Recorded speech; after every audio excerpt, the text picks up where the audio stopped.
Freelance Pakistan team की जानब से आलमी गाँव के वासियों को बिलखसूस graphic designers, web interactive designers, UI UX designers और मोशन ग्राफिक डिज़ाइनर्स को वेलकम, खुशामदीद और अस्सलाम वालेकुम। फोटोशॉप के बुनियादी टूल्स का तारफ़ और उनके इस्तेमाल का तरीकाकार हमारी इस सीरीज़ का हिस्सा था। यह सफ़र हमने मूव टूल से शुरू किया था और मूव टूल से होते हुए हम स्क्रीन मोड्स तक जा पहुँचे और इस तरीके से हमने 1 बाय 1 तमाम टूल्स का तारफ़ और उनके इस्तेमाल का तरीकाकार समझने की कोशिश की। अल्हम्दुलिल्लाह ये सफ़र अब तकरीबन तकमील के मराहिल में है। सिर्फ 3 टूल ऐसे हैं जिनके बारे में अभी तक हमने बात नहीं की, तो आज मैं कोशिश करूँगा कि उन 3 टूल्स के बारे में बात करके इस सीरीज़ को मुकम्मल कर दिया जाए। तो जो ही आप मूव टूल पे क्लिक करते हैं तो यहाँ पे एक और टूल है मूव टूल के नीचे जिसे कहते हैं आर्ट बोर्ड टूल। ये फोटोशॉप के पुराने वर्जन जो थे उनमें मौजूद नहीं था, लेकिन जब क्रिएटिव क्लाउड आया यानी CC तो उसके बाद 2015 में ये इंट्रोड्यूस करवाया गया। बेसिकली आर्ट बोर्ड जो है वो इलस्ट्रेटर में तो पहले से मौजूद था। जो लोग इलस्ट्रेटर इस्तेमाल करते हैं वो इस टर्म से बहुत अच्छी तरह वाकिफ होंगे। आर्ट बोर्ड का दरअसल फ़ायदा क्या है कि जब आप किसी एक डॉक्यूमेंट में काम कर रहे हों और आपने फ़र्ज़ कर लें किसी गेम के लिए या एप्लीकेशन के लिए या अपने वेबसाइट के लिए मुख्तलिफ वर्जन्स बनाने हैं, या आपने फ़र्ज़ कर लें अखबार में एक ऐड दिया हुआ है, तो आप एक ही डॉक्यूमेंट के अंदर उसका फुल पेज बना लेते हैं, हाफ पेज बना लेते हैं, इसी तरीके से उसका क्वार्टर पेज बना लेते हैं। या फ़र्ज़ कर लें आपने कोई नया डिज़ाइन का प्रोजेक्ट है उस पर काम किया और आप क्लाइंट को वो सारे के सारे साइजेस देना चाहते हैं। क्लाइंट आपसे डिमांड करता है कि मैंने फेसबुक पे भी लगाना है, तो इसके लिए आपको कवर फोटो भी बनाना होगा। इसी तरीके से पोस्ट के मुख्तलिफ साइजेस हैं। अगर आप लिंक्डइन के लिए काम करेंगे तो लिंक्डइन का अपना एक साइज होगा, ट्विटर के लिए, गूगल प्लस के लिए, हर एक के लिए अलग अलग साइज होता है, जैसे आप यहाँ पे भी देख सकते हैं। तो ये साइजेस बेसिकली चेंज होते रहते हैं। अगर कभी आपको ज़रूरत पड़े कि आजकल कौन सा साइज है तो सिंपल सा तरीका है, गूगल पर जाएं, गूगल की उस छोटी सी बार में लिखें फेसबुक कवर साइज इन 2017, या अगर आप 2018 में देख रहे हैं तो आप 2018 लिखेंगे। अगर आप सिर्फ इतना लिखते हैं कि फेसबुक कवर साइज, तो एन मुमकिन है कि जो पुरानी वेबसाइट ऑप्टिमाइज हो चुकी होगी उसके अंदर वो साइज होगा जो पहले मौजूद था। लेकिन चूंकि वक्त के साथ साथ तब्दीलियां आती रहती हैं, इसलिए आप कोशिश किया करें कि जब आप सर्च लिखें तो कीवर्ड जो है उसकी टर्म्स को आप इस तरीके से लिखें कि सर्च इंजन को आपको मतलूबा मालूमात फराहम करने में आसानी हो। तो आर्ट बोर्ड टूल का कीबोर्ड शॉर्टकट भी V है। जो ही हम कीबोर्ड से V प्रेस करते हैं तो मूव टूल सेलेक्ट हो जाता है। ये तो कॉमन सा टूल है, लेकिन अगर हम शिफ्ट की प्रेस करके V प्रेस करेंगे तो फिर हम आर्ट बोर्ड टूल तक साइकिल थ्रू कर जाएंगे। तो जो ही हम इस टूल को क्लिक करते हैं तो आपने देखा इसकी एक ऑप्शन बार हमारे सामने ओपन हो जाती है। डिफरेंट ऑप्शन है। ये जो ऑप्शन बार में आपको नजर आ रहा है जहां पे लिखा हुआ है iPhone 6 प्लस, तो यहाँ पे जब आप क्लिक करेंगे तो ये बाय डिफॉल्ट एडोबी ने कुछ प्रीसेट्स जो हैं वो पहले से आर्ट बोर्ड के साइजेस बना के रख दिए हुए हैं। जैसे फोटोशॉप में आप प्रीसेट्स बनाते थे, फर्ज कर लें आपको बार बार कवर फोटो बनाना पड़ता है, तो आप उसका साइज लिख के सेव कर सकते थे और उसके ऊपर आप लिख सकते थे कि फेसबुक कवर साइज या फेसबुक कवर फोटो। इसी तरीके से YouTube के चैनल आर्ट के लिए आपने बना लिया या गूगल का कवर फोटो आपने बनाना है, तो पहले क्या होता था कि फोटोशॉप में एक प्रोजेक्ट के लिए फर्ज कर लें आपने एक गेम बनाई है और उस गेम के तकरीबन को 30 लेवल हैं, तो हर एक लेवल के लिए जो बैकग्राउंड आपको चाहिए तो उसके लिए आपको एक नया डॉक्यूमेंट बनाना पड़ता था और उसके बाद आप उसके ऊपर अपना आर्ट वर्क जो है वो करते थे। आर्ट बोर्ड की यह सहूलत हो गई है कि आप एक ही डॉक्यूमेंट के अंदर उसकी मुख्तलिफ इटरेशन जो है वो बना सकते हैं, यानी मुख्तलिफ साइजेस के आर्ट बोर्ड जो है वो एक डॉक्यूमेंट के ऊपर बना सकते हैं। बुनियादी तौर पर आर्ट बोर्ड को आप यूं समझ लें कि जैसे आप ग्रुप बनाते हैं, तो दरअसल वो एक किस्म का ग्रुप है और उस ग्रुप के अंदर डिफरेंट लेयर्स हो सकती हैं, टेक्स्ट लेयर होगी, इमेज लेयर होगी, इसी तरीके से आपने एडजस्टमेंट करनी है। वो सारे काम जो आप लेयर्स के साथ कर सकते हैं, तो आप आर्ट बोर्ड के अंदर भी उस तरीके से वो सारे काम कर सकेंगे। ये सिर्फ एक एडिशनल यूटिलिटी है, एक इजाफी सहूलत है जो आपको प्रोवाइड की गई है। इसी तरीके से आप ऑप्शन बार में देखते हैं तो यहाँ पे है विड्थ और हाइट का, यानी यहाँ से आप कस्टम विड्थ और हाइट जो है वो भी चेंज कर सकते हैं। उसके बाद ये जो 2 ऑप्शन है ये ग्रे हुए पड़े हैं, एक इसमें पोर्ट्रेट के लिए है, एक इसमें लैंडस्केप के लिए है। फर्ज कर लें आपने बिजनेस कार्ड बनाना है तो ज्यादातर बिजनेस कार्ड जो है वो लैंडस्केप में होते हैं, लेकिन अगर आपका क्लाइंट जो है वो डिमांड करता है कि पोर्ट्रेट में हो तो लाजमी बात है आपका आर्ट बोर्ड जो है वो भी पोर्ट्रेट की सूरत में हो, तो फिर आप उसको यहाँ से क्लिक कर देंगे। इसी तरीके से यहाँ पे ये जो नया आपको ऑप्शन बना हुआ नजर आ रहा है जिसके ऊपर प्लस का साइन है, तो जब आप इसके ऊपर क्लिक करेंगे तो आप एक नया आर्ट बोर्ड जो है वो क्रिएट कर सकते हैं। उसके बाद नेक्स्ट ऑप्शन अलाइनमेंट के लिए है। जब आपने आर्ट बोर्ड्स बना लिए और आप फर्ज कर लें चाहते हैं कि उनके लेफ्ट एजेस जो है वो अलाइन हो जाएं या टॉप एजेस अलाइन हो जाएं या इसी तरीके से आप उनको इक्वल डिस्टेंस पे डिस्ट्रीब्यूट करना चाहते हैं, तो फिर आप इस अलाइन पैनल की मदद से आर्ट बोर्ड्स को अलाइन करेंगे। उसके बाद ये नेक्स्ट एक गियर बना हुआ है, इसके अंदर आप देखें तो ये 3 ऑप्शन है, auto nest layers, auto size canvas और keep relative position during layer reordering. तो बाय डिफॉल्ट ये तीनों चेक होते हैं, तो आप इनको चेक ही रहने दें। तो अब हम आते हैं आर्ट बोर्ड के अमली इस्तेमाल की तरफ कि आर्ट बोर्ड का काम हम शुरू कैसे कर सकते हैं। तो इसके लिए तरीकाकार ये है कि आप फाइल मेन्यू पे जाएं, जो ही आप न्यू पे क्लिक करते हैं तो ये डायलॉग बॉक्स या पैनल जो है वो आपका जाना पहचाना है। यहाँ से आप ऑलरेडी कोई ना कोई डॉक्यूमेंट जो है वो बनाते रहे हैं, डिफॉल्ट फोटोशॉप साइज या इसी तरीके से फर्ज कर लें आपने कोई कस्टम बनाए हुए हैं, या आप यहाँ अपनी मर्जी से अब तक साइज रखते आ रहे हैं, विड्थ रखते थे, हाइट रखते थे, फिर यहाँ पे उसकी यूनिट्स होती हैं। इसी तरीके से यहाँ पे कलर मोड है, फिर नीचे उसका बैकग्राउंड या एडवांस जो है कि आपका कलर प्रोफाइल क्या होगी। तो इसी सेक्शन में जब आप इसके ऊपर क्लिक करेंगे तो यहाँ पे नीचे आर्ट बोर्ड का लफ्ज़ आपको नजर आ रहा है। जो ही हम आर्ट बोर्ड के ऊपर क्लिक करेंगे तो अब उस डायलॉग बॉक्स की शक्ल जो है वो थोड़ी बहुत तब्दील हो गई है। वही चीज़ जो हमने यहाँ पे देखी थी वो आप यहाँ पे भी देख सकते हैं कि आप साइज कौन सा रखेंगे। फर्ज कर लें कि हम iPhone 6 के हवाले से कोई एप्लीकेशन बना रहे हैं या उसका कुछ स्क्रीन मोड बना रहे हैं, या आप क्लाइंट को अपने वेब पेज का कोई मॉकअप देना चाहते हैं और आप उसको ये दिखाना चाहते हैं कि आईफोन के ऊपर वेबसाइट जो है उसका व्यू कैसे होगा। इसी तरीके से एंड्रॉयड का है या माइक्रोसॉफ्ट सर्फेस प्रो है।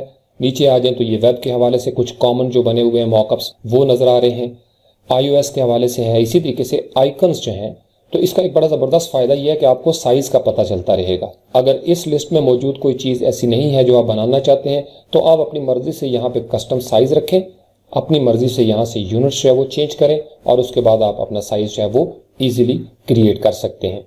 तो अब फ़र्ज़ कर लें कि हम iPhone 6 Plus जो है इसी का एक आर्ट बोर्ड बनाते हैं, ओके करते हैं। जो ही मैंने ओके किया तो ये देखें आपने एक नया डॉक्यूमेंट बना लिया आर्ट बोर्ड के नाम से।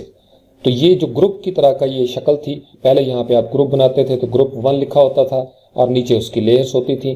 तो अब उस ग्रुप की जगह, यानी यहाँ पे भी आप ग्रुप बना सकते हैं, लेकिन आर्ट बोर्ड जो है वो भी ग्रुप की तरह इस्तेमाल हो रहा है। आप इसके ऊपर डबल क्लिक करके इसका नाम भी चेंज कर सकते हैं। फर्ज कर लें हम ये कह सकते हैं कि iPhone 1। तो इस तरीके से आपने पहला आर्ट बोर्ड बना लिया। अब आपने देखा जो ही हमने इसके ऊपर क्लिक किया तो ये प्लस के निशान जो है वो नजर आ रहे हैं चारों तरफ। ये बड़ी खूबसूरत एक चीज़ है। इसका मतलब ये है कि जो ही मैं इसके ऊपर क्लिक करूंगा इस प्लस के अंदर तो एक और आर्ट बोर्ड जो है उसी साइज का वो यहाँ पे बन जाएगा। और यहाँ लेयर पैनल में जहाँ हम लेयर देखते थे वहाँ पे आर्ट बोर्ड 1 जो है एक और नजर आ रहा है। इसी तरीके से मैं इसके ऊपर डबल क्लिक करके तो इसका नाम जो है मैं वो रख लेता हूँ iPhone 2। तो इस तरीके से ये आपके 2 आर्ट बोर्ड हो गए। इसी तरीके से अगर आप फर्ज कर लें एक तीसरा और चौथा भी बनाना चाहते हैं तो यहाँ पे आके अगर आप क्लिक करें बिल्कुल इसके किनारे पे तो अगेन वो आपका प्लस का साइन जो है वो नजर आना शुरू हो जाएगा। अब हम इसके ऊपर बनाना चाहते हैं तो यहाँ प्लस के साइन को मैं क्लिक करूंगा तो ये आपका एक तीसरा जो है वो बन गया। इसी तरीके से इसके लेफ्ट साइड पे बनाना है तो इस प्लस के ऊपर मैं क्लिक करूंगा तो इस तरीके से ये आपके आर्ट बोर्ड जो है वो 4 तैयार हो जाते हैं। बाकी वही तरीका है, इसको आप जूम करके देख सकते हैं, जूम इन करके देख सकते हैं, जूम आउट कर सकते हैं। तो इस तरीके से जब आपके ये सारे के सारे आर्ट बोर्ड्स कंप्लीट हो जाते हैं तो यहाँ आप जिसको सिलेक्ट करेंगे उस आर्ट बोर्ड के ऊपर आप काम कर सकते हैं। यहाँ फर्ज कर लें हम कोई नई लेयर बनाते हैं, उसका कोई कलर फेल करना चाहते हैं तो इस तरीके से वो कलर फेल हो जाएगा। तो ये वही तरीका है जैसे आपने नॉर्मल लेयर्स में किया था। अब हम इनको ये जो एक्स्ट्रा आर्ट बोर्ड से इनको डिलीट कर देते हैं तो उसका तरीका भी वही है जैसे लेयर के साथ था। आपने शिफ्ट क्लिक प्रेस करके तीनों को यहाँ से सिलेक्ट किया, राइट क्लिक अप करेंगे, डिलीट आर्ट बोर्ड्स कर देंगे, या आप अपने कीबोर्ड से डिलीट की प्रेस कर देंगे, या इसी तरीके से इनको ड्रैग करके आप यहाँ पे ला के छोड़ेंगे तो ये डिलीट हो जाएंगे। मुख्तलिफ तरीके, यानी वही चीज़ें जो आपने लेयर्स के साथ की थी वो आप आर्ट बोर्ड के साथ भी कर सकते हैं। अब फर्ज कर लें हम एक नया आर्ट बोर्ड बनाना चाहते हैं, ये तो था आईफोन का, लेकिन अगर मैं चाहता हूं कि मैं कोई कस्टम भी इसके अंदर साइज रखूं तो अगर आप यहां से चेंज करेंगे तो इसका साइज चेंज हो जाएगा, चूंकि एक ही आर्ट बोर्ड है और वो आपका सिलेक्ट है।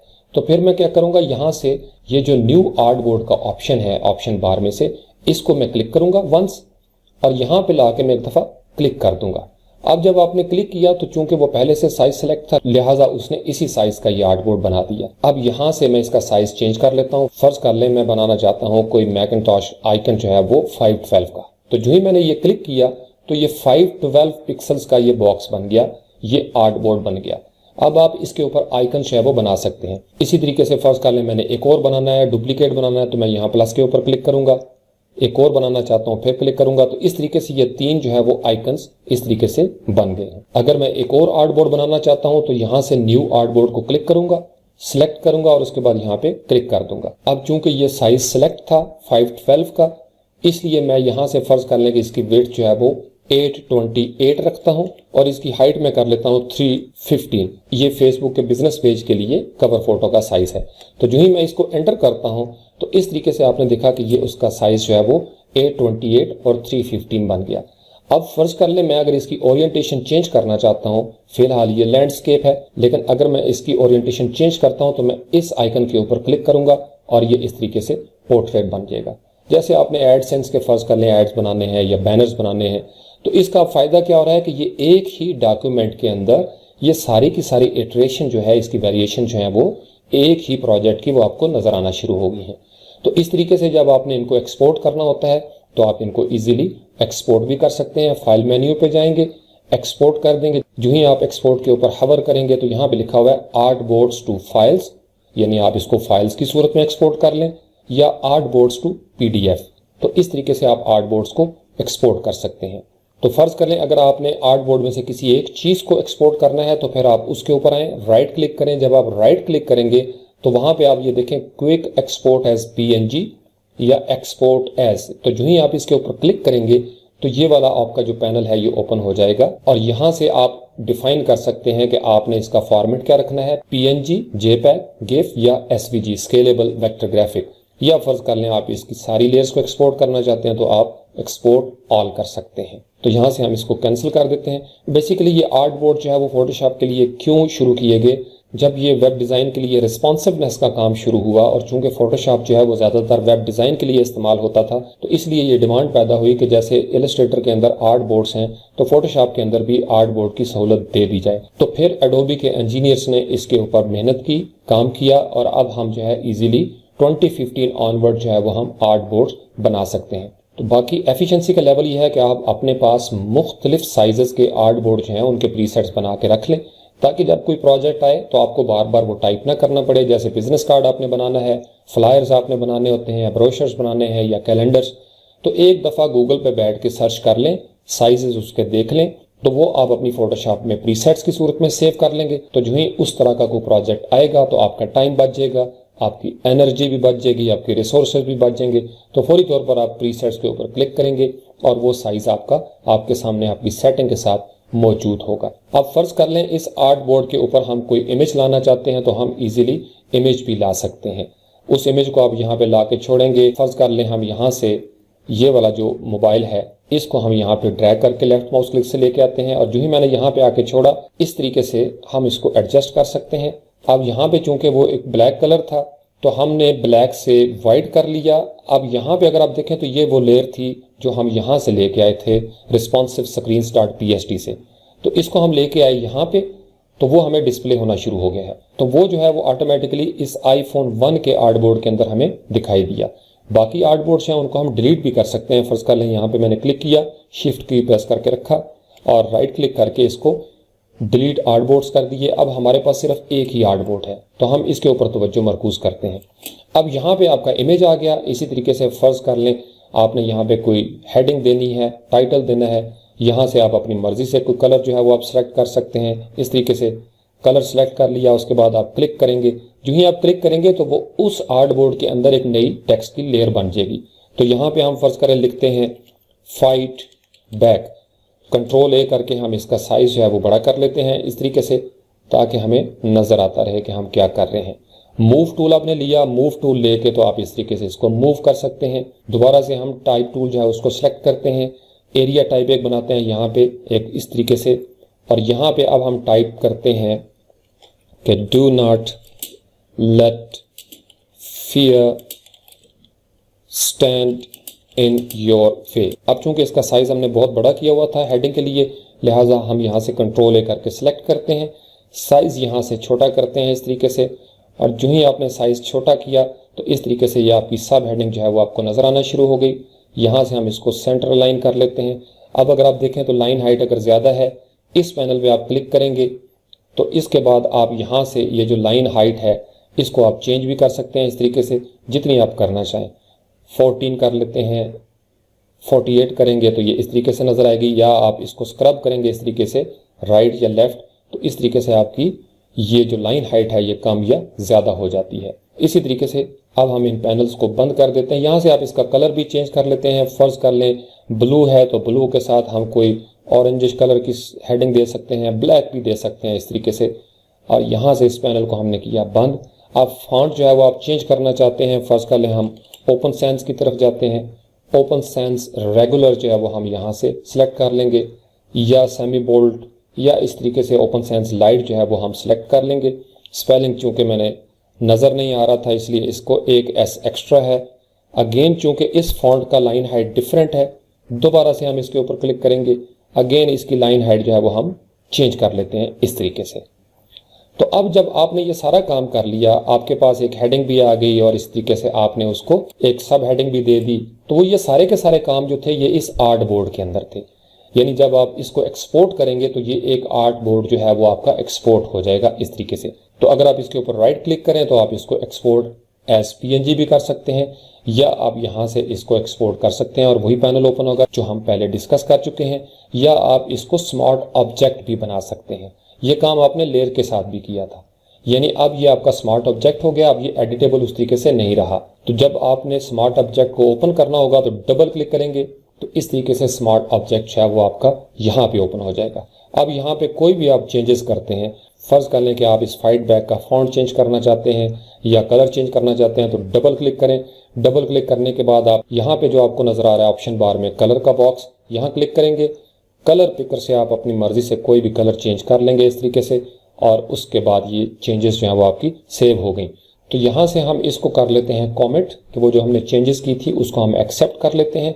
अब यहाँ पे अगर आप देखें तो ये लिखा हुआ PASB, बेसिकली ये फोटोशॉप के स्मार्ट ऑब्जेक्ट की है एक टेम्परेरी सी लेयर। तो इस तरीके से जब आप इसको यहाँ से क्लिक करेंगे, मैसेज आएगा कि आप इनको सेव करना चाहते हैं, आप यस कर देंगे तो वो यहाँ पे चेंजेस जो हैं वो आपकी डिस्प्ले होना शुरू हो जाएंगी। तो ये था आर्ट बोर्ड्स का टोटल इस्तेमाल, कि आप अपनी मर्जी से आर्ट बोर्ड्स बना सकते हैं मुख्तलिफ साइजेस के। अब जो दो टूल हमने डिस्कस नहीं किए, अगर आप आई ड्रॉपर के ऊपर क्लिक करें तो यहाँ पे एक टूल था 3D material eye dropper tool. मैंने इसके बारे में मुख्तसर सी बात की थी। मैं आपको सिर्फ ये बता देना चाहता हूँ कि ये जैसे आपका आई ड्रॉपर टूल है नॉर्मल ऑब्जेक्ट्स के लिए, तो 3D ऑब्जेक्ट्स के लिए आपका 3D material eye dropper tool है। इसी तरीके से आई ड्रॉपर हम किस लिए यूज़ करते हैं कि हम कलर जो है उनको चूज़ कर लेते हैं, और जब कलर चूज़ कर लेते हैं तो उसके बाद हम क्या करते हैं, हम या पेंट बकेट के साथ वो कलर फिल करते हैं किसी नई जगह पे, या आप ग्रेडियंट्स में यूज़ करते हैं। 3D material eye dropper tool से किसी 3D ऑब्जेक्ट से सैंपल ले लिया कलर्स का या टेक्सचर्स का, तो फिर यहाँ पे जब आप आएंगे तो किसी नए 3D ऑब्जेक्ट के ऊपर आप उसको पेंट बकेट की तरह अप्लाई भी कर सकते हैं। तो इस तरीके से ऑल फोटोशॉप टूल्स एक्सप्लेन्ड इन उर्दू जो हमने 2 महीने पहले सफ़र शुरू किया था, आज अल्हम्दुलिल्लाह वो तकमील के मराहिल में दाखिल हो गया है। मैं बहुत खुश हूँ कि मैं अपनी कम्युनिटी को कुछ दे सका। जो लोग मुझे जानते हैं वो जानते हैं, लेकिन जिनके लिए मैं थोड़ा अजनबी हूँ, मैं उनको सिर्फ इतना बता सकता हूँ कि ये जो आवाज़ आप तक पहुँच रही है, और आप मुझे देख भी सकते हैं अगर आप अपवर्क की वीडियोस शुरू में देखें चैनल्स के अंदर, ये आसानी से नहीं हो गया। मैं एक लेक्चरर था, एक राइटर था, तो फिर ज़िंदगी में ऐसा हुआ कि वो मेरे हाथों के तराशे हुए पत्थर के सनम जब वो बुत खाने में भगवान बन के बैठे, तो मुझे ये फील हुआ कि मुझे ये सारा कुछ खुद सीखना है। तो फिर मैंने हफ्तों में सीखा ये काम। मैं इसलिए ये उम्मीद करता हूँ और मैं बड़े पैशन के साथ तमाम नौजवानों को ये कहता हूँ कि लर्निंग जो है वो आपके लिए मुश्किल नहीं है। Do not let fear stand in your way. डरे मत, काम सीखें, क्योंकि हुनर सीख के आप आगे बढ़ सकते हैं। ये मेरी ज़िंदगी का तजुर्बा है। तो मैं आपको सिर्फ इतना कह सकता हूँ कि ये जो मैंने आपके लिए मेहनत की है, मैंने अपना टाइम इसमें इन्वेस्ट किया, अपने रिसोर्सेज, अपनी एनर्जी, तो मेरी नीयत सिर्फ ये है कि शायद मेरी तरह का कोई और बंदा इसी तलाश में हो। चूँकि मैंने जब ये सफ़र शुरू किया था तो मुझे तलाश थी, और मैंने कोशिश की कि मैं उसी तरीके से आपको समझा सकूं जिस तरीके से मैं खुद समझना चाहता था। अगर मेरी इस कोशिश से किसी एक घर का चूल्हा भी जल गया तो मैं समझूंगा कि मैंने ज़िंदगी में बहुत बड़ा काम कर लिया। Thank you very much.